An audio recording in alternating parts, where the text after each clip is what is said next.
안녕하십니까. 벚꽃대통의 지광입니다. 지난 시간에 공부하다가 못다한 그런 내용들을 오늘 좀 말씀드릴게요. 우리가 사는 세상을 보면 다종다양한 그런 사람들이 살잖아요.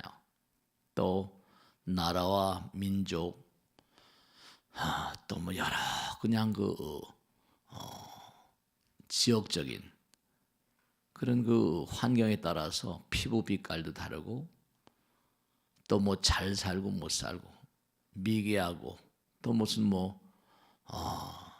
좀 더 그냥 스마트하고, 다 차이가 많습니다. 사람들이 왜 이렇게 차별이 많은 그런 세상이 형성됐을까? 여러분 말씀이죠. 이 우주는 항상 드리는 말씀이죠. 터럭만큼만 오차가 없어요. 그렇다고 본다면 우리 마음 가운데도 어떤 마음이 있어요. 우리 마음 가운데도 따뜻한 마음이 있고 냉혹한 마음이 있잖아요. 또 보이는 세계와 보이지 않는 세계, 항상 색즉 시공. 보이는 세계는 색이고 보이지 않는 세계는 공 그러잖아요. 색즉 시공, 공즉 색 그러잖아요.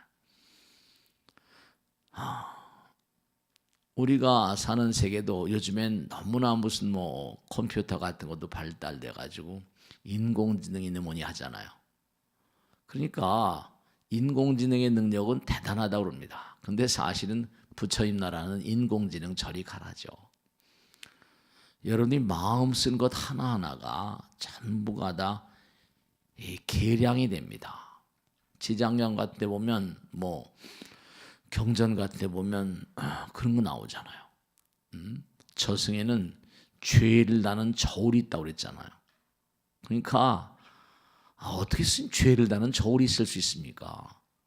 내가 상대방을 사랑하는 정도에 따라서도 내가 상대방을 얼마나 사랑하는지 몰라요. 근데 그것이 말과 생각과 행동으로 표현이 되는데요. 그게 전부 다 뭐냐면 계량이 될 수 있는 건 여러분도 아시잖아요. 왜냐하면 오늘은 이만큼쯤만 해줄까? 말 가운데도 마음 가운데도 사랑의 이 디그리 같은 사랑의 정도가 다 달라요. 여러분이 사람들 만나다 보면 쟤는 쟤만 좋아해. 무슨 내가 그 사람만 좋아한다 하더라도 때때로 달라요. 색즉 시공 공즉 시이기 때문에 색즉 시공 공즉 색이기 때문에 내가 어떤 마음을 가지고 있는가 하는 게 철두철미하게 항상 계량이 되는 이유가 왜 그렇다? 내 마음 가운데 이기심이 있어서 그렇습니다. 이기심의 정도가 다르잖아요. 허공에 있는 문고안이 구름이 있어요. 그죠? 어떤 맑은 날도 있습니다. 어떤 구름이 막 끼고 비가 오고 태풍이 불고, 이 날씨의 변화 같은 것도 인간의 마음과 관계에 있다 그러면 사람들이 잘 믿지 않으시겠죠? 제가 간단히 설명을 해드리면요. 왜 구름이 뜨는 겁니까? 도무지. 구름이 왜 떠요? 구름이 뜨는 이유, 그것은 지구 중력 때문에 그렇습니다. 우리가 이 지상에서 증발된 어떤 그런 수증기가 허공에 올라가면서 몽글몽글 맺히거든요. 그럼 그것이 구름이 되고 구름이 되고 또 쏟아져 내려옵니다. 그러니까 비라는 것도 구름이 나는 것도 어떻습니까? 지구의 중력 때문에 그래요. 지구 자체가 가지고 있는 중력. 그럼 여러분의 마음, 오늘 우리 아버지가 우리 아빠가 저기압이야. 구름이 좀 꼈다는 거죠. 우리 아버지가 오늘 완전히 고기압이야. 마음이 맑은 거죠. 우리 마음도 왜 구름이 끼고 맑고 한 거 아니? 내가 상대방을 배려하고 친절할 땐 또 내 마음이 어때요? 맑고 밝잖아요. 그러니까 이 지구에 구름이 끼고 비가 내리고 태풍이 치는 거랑 우리의 마음의 양상이랑 전혀 다를 바가 없습니다. 여러분, 제가 오늘 왜 이 말씀드린 거 아니? 내가 어떤 사람에게 아픔을 줬습니다. 그 사람이 나와 뭔가 관계를 풀지 못하고 돌아가셨어요. 그럼 어떨까요? 그 사람이 나에게 원한을 가지고 있다. 아니면 사한자들도 마찬가지입니다. 네. 그럼 어떻게 될까요? 원한을 가지고 있다고 한다면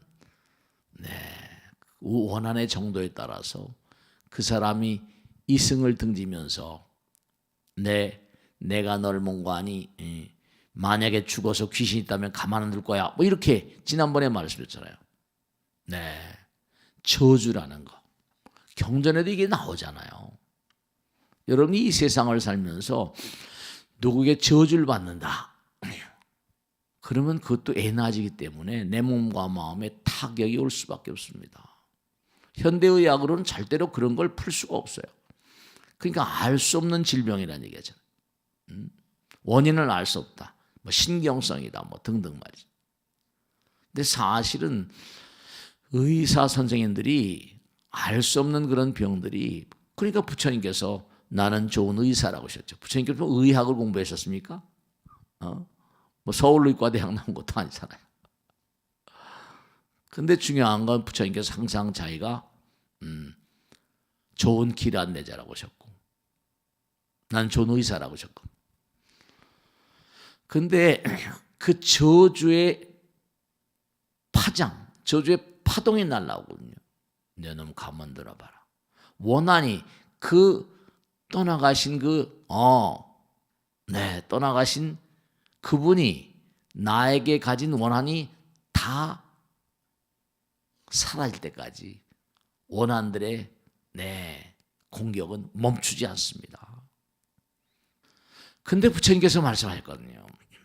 지난 시간에 몽고하니 너희들이 각양각색의 어려움과 고통을 받을 때 약사열의 부처님의 명호를 끊임없이 엄성할 것 같으면 그와 같은 재앙이 뭔가 쓰러질 수 있다. 그런 게 어딨냐고. 네. 그게 부처님 가르치는 초과학이죠. 그러니까. 우리가 어떤 산길을 걷습니다. 파릇파릇하게 뭔가 피어있는 뭐예요? 그런 뭔가 조그만 민들레라거나 풀들의 어떤 아름다움을 보는 순간 그건 예술이죠. 그리고 그 씩씩하게 막 자라는 걸 보죠. 네, 그건 이제 현실의 여러 가지. 그런 것들에 뭔가 그런 어떤 과학적인 측면, 학문적인 측면이 있다고 한다면 그 시들잖아요. 시들 땐 뭔가 아니 거기서 뭔가 종교적인 어떤 풀 한 포기도 생겨나서 죽는구나. 종교라고 할 거예요. 그러니까 한 폭이 민들레에게도 예술이 있고 과학이 있고 종교가 있을 수 있거든요. 마찬가지로 우리가 과학이라고 하지만 그놈의 종교, 누가 나에게 뭔가 저주의 화살을 날리면 현대의학적으로 치료법이 없어요. 내 부처님께서 뭐라 하시죠? 그 날라오는 파동을 몸과 마음을 다해서 간절한 마음으로 기도를 한다면 그 파동이 뭔가 하니 다 연꽃으로 변해서 떨어진다는 거예요. 그런 파동은 어둠의 파동이거든요. 그건 내가 방탄, 광명으로, 어둠은 항상 빛이 탁 쏘이게 돼 못하죠? 네. 그 파동은 날라오던 화살들이 부처님의 광명으로 다 쓰러져서 연꽃이 돼서 떨어진다는 거예요. 그렇기 때문에 우리가 저주였던 그런 파동이라거나 누가 나에게 부정적인 마음 얼마든지 가질 수 있습니다. 네, 여러분이 이걸 아셔야 되는데 우리가 아들, 딸들에게나 자기 자신에게도 항상 그럽니다. 열심히 노력하라, 공부하라. 근데 잘 됐어요. 근데 잘 되면 될수록 어떠죠? 잘 되면 될수록 화살바지가 됩니다. 왜냐? 여러분이 살아보셔서 알잖아요. 이 세상은 누가 잘 되는 걸 싫어해요. 그러면 내가 꼭 병이 걸리지 않다 하더라도 계속 암살자들, 저격병들이 주변에 있을 수밖에 없습니다. 네, 그렇습니다. 화살이 막 날라와요. 그러면 잘 되는 사람일수록 정말 아들, 딸들이 잘 되고 남편이 잘 됐다. 그럴수록 사실은 여러분죠. 잘 나갈수록 겸허해야 됩니다. 잘 나갈수록 기도하셔야 돼요. 아들, 딸이 잘 될 때까지만 기도하는 게 아니라 잘 되고 나서도 계속 기도를 하셔야 돼. 그러니까 모든 개인도 단체도 나라도 마찬가지로 뭔가 하니 잘 나가다 항상 절정에 오르다 어느 나라나 마찬가지. 그러니까 중요한 건 끊임없이 우리가 잘 되면 될수록 끊임없이 노력하셔야 돼요. 우린 영원히 노력을 해야만 된 존재입니다. 그러니까 아들, 딸들에게도 뭔가 하니 배움을 강조하면서 또 하나 뭐라 끊임없이 기도하는 걸 강조해야 됩니다. 잘 되면 잘 될수록 도고만성이라 마장이 덮쳐올 수밖에 없어요. 네, 그렇습니다. 잠을 자다가도 악몽에 시달리고 막 이런 이유들이 잘 되면 잘 될수록 저격병들, 암살자들이 주변에 가득합니다. 왜냐? 만인지상이거든요. 네. 그렇기 때문에 우리가 항상 저주의 기도가 뭐 이게 정말로 흉악한 주문이 되고 지난번에 공부했죠? 주술이 돼가지고 부정적인 염력이 막 날라들 때는 다른 방법이 없습니다. 그래서 제가 지난 시간에 악령과 악기들은 뭐라 원한이 풀릴 때까지 계속 상대를 괴롭힙니다. 왜냐? 자기가 앞으로 가면 갈수록 나라를 뭐라 창업한다. 많은 사람을 죽여야 되잖아요. 네, 그렇습니다. 그래서 우리가 지난 시간에 공부한 대로 몸과 마음을 다해서 열심히 기도하는 것이 굉장히 중요하다는 걸 말씀드렸잖아요. 우리가 거기 보면 약사레벨의 명호를 끊임없이 이러한 경우를 당할 때 여러 가지 어려운 경우에 대해서 많이 했잖아요. 문수살이요, 많은 중생들이 그릇된 일을 종하고 서로 다투고 싸워서 자기를 괴롭히고 남도 괴롭히며 몸과 뜻으로 갖가지 악업을 지어서 여러 가지로 악한 짓을 한다. 이건 보편적인 인간 세계에 서로 우매하고 여러 중생을 죽여서 지난 시간에 했잖아요. 그 피와 살로서 야차나 나찰 등 귀신들에게 제사 지내고 원수인 사람의 이름을 기록에 남기거나 또는 그의 형상을 만들어 흉악한 주술로서 저주하여 가위 눌리게 하고 공포를 느끼게 한다. 갖가지 나쁜 주문과 주술로 이게 정말 주문으로 시체를 일으킨다는 걸 여러분이 상상을 못 하실 거예요. 옛날에는 주술이 있었습니다. 상대를 두려우며 사무치게 하는 등의 악행으로 그의 목숨을 끊거나 그의 몸을 고통으로 무너뜨리게 만든다. 주문으로 그게 가능하다는 겁니다. 그러고 난 다음에 뭐라고? 이런 경우를 당할 때 모든 중생들이 만약에 약사유리 강렬에 부처님의 명호를 듣게 된다면 자꾸만 기도하는 겁니다. 악연이 능히 침해하지 못하고 일체 모든 사람들이 자비한 마음을 내고 서로 이롭고 안락하게 하며 괴롭히는 마음과 손에 끼치고 원한을 지은 마음이 사라지게 그렇게 하려면 기도하는 마음. 그게 사실은 여러분들이 금생에게 삶을 도모하면서 뭔가 미흡한 구석들이 많이 있을 수 있습니다. 삶을 도모하다 보면 이러저러한 일들. 그래서 우리가 항상 참회 기도하는 거예요. 자기 자신을 위해서나 자식들을 위해서나 남편을 위해서나 나라를 위해서나 일들을 위해서나 그 기도가 공독이 되는 거예요. 그래서 우리가 삶을 도모하면서 여러 가지 뭐 공부도 열심히 하고 여러 가지 해야 되겠지만 중요한 건 기도하는 것도 우리의 의무 가운데 하나라는 걸 꼭 잊지 마셔야 돼요. 그래서 이제 뭔가 하니 가능한 한 삶을 도모하면서 우리가 의미롭게 사는 비결이 그래서 정말 중요한 게 내가 권력을 탐한다거나 재물을 잃어가거나 뭔가 한다더라도 계행을 잘 지킨다는 걸 굉장히 강조하죠. 가능하면 자비로운 마음으로 살생하지 아니하고 도적질하지 않고 사엄하지 않고 이 팔관제계라는 게 나오는데요. 오늘 공부할 내용은 또문수살이요. 만약에 사부대 중인 비구비구니가 우바세 우바이 청신사 청신녀가 이건 비구비구니는 아시고 우바세 우바이는 신도들 남자 신도 여자 신도 청신사 청신녀 일반 보통 사람 청신사 청신녀가 능히 팔관제계라는 거 팔관제계 이 팔관제계는 뭐냐 우리가 5개 있죠 5개에다가 살생하지 말라 도적질하지 말라 사음하지 말라 거짓말하지 말라 술 마시고 팔지 말라 거기다 이제 너무 향락에 빠지지 말라는 거죠. 너무 노라리하고 너무 몽고하니 미혹에 빠지지 말라. 그 다음에 나온 게 교만한 마음, 이걸 내려놓으라고. 그 다음에 이제 또 요즘에 항상 얘기가 되는 게 이제 각양각색 성인병들이 뭐냐, 때 아닌 때 너무 많이 먹는 겁니다. 약주다 뭐다 해서 때 아닌 때 비시불식이라고 해서 세 가지를 더 첨가하는 겁니다. 너무 유혹에, 너무 미망에 빠지지 말라. 교만한 마음을 버려라. 그 다음에 이제 때 아닌 때 먹지 말라. 8가지 계를 받아 지니되 1년이나 혹은 석 달 동안 계율을 받아 지니고 열심히 기도하는 겁니다. 그 선근으로 서방락색에 태어나서 무량수불 아미타불 뵙기를 원하고 약사일광 열의 명호를 얻게 된다면 아미타불 약사일불 다 이게 서방정토 동방정토 그런 겁니다. 열심히 기도하는 겁니다. 목숨을 마칠 무렵에 8보살, 이게 이제 뭐라면 4대보살, 문수보살, 보현보살, 4대보살 얘기하지만 여기다 이제 거기 보면 8대보살이 문수보살, 보현보살, 관음보살, 대원보살, 지장보살 그것도 있지만 또 이제 거기다가 무진이보살, 다 이게 야광보살, 약상보살, 미륵보살 해가지고 8대보살이 있어요. 근데 우리가 결국 이런 게 있어요. 세상을 살다 보면 잊지 않으셔야 될 게 조그마한 일들은 말이죠. 사람들이 대운, 어떻게 하면 대박 터뜨리고 대운이 열릴 길이 없습니까? 그런 얘기 많이 하시죠. 모든 사람이 다 그걸 원할지 몰라요. 근데 기본적으로 근본적으로 뭐냐면 씨를 뿌리지 않고서는 뭐가 열리는 법이 없어요.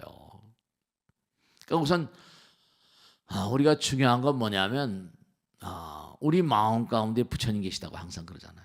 우리 마음 가운데 부처님 계신데 사실 사람들이 그걸 잊어버리고 살아요. 그러니까 중요한 게 여러분이 해보시면 강해져요. 그저 불교 신도들은 그래도 능인선은 좀 낫죠. 다른 절들하고는 또 게임이 다르잖아요. 해보셔야 돼. 몸과 마음을 더 해보셔야 돼. 먹어봐야 맛을 아니까. 그래서 몸과 마음을 다 자꾸만 하게 되면 내 마음 가운데 부처님 계심을 체험하게 되고 확신하게 돼요. 그걸 신심이, 투철한 신심이라고 말하죠. 신심. 이건 아무렇게나 말해서 되는 게 아닙니다. 해봐야 돼요. 먹어봐야 맛을 아는 거니까.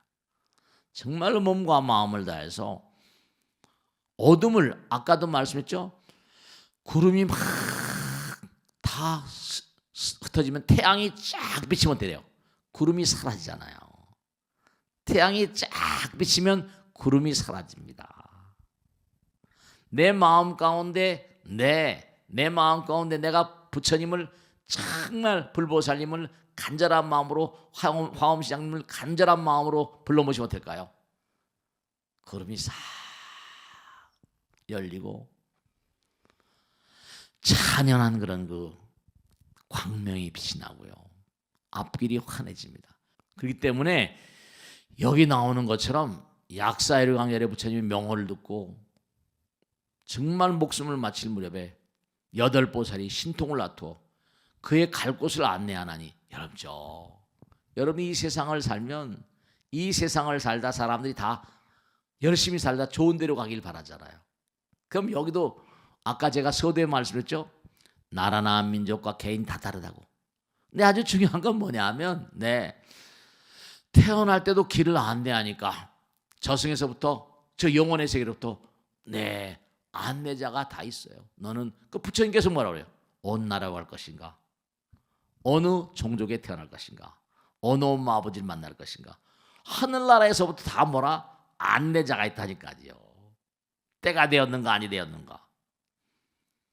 그러니까 정말로 왕자의 어떤 자리, 무슨 재벌의 자리, 그런 뱃속 엄마 아버지 이런 것도 장난이 아니에요. 그 나라님은 하늘이 된다고, 큰 부자는 하늘이 된다고 제가 항상 입버릇처럼 얘기하잖아요.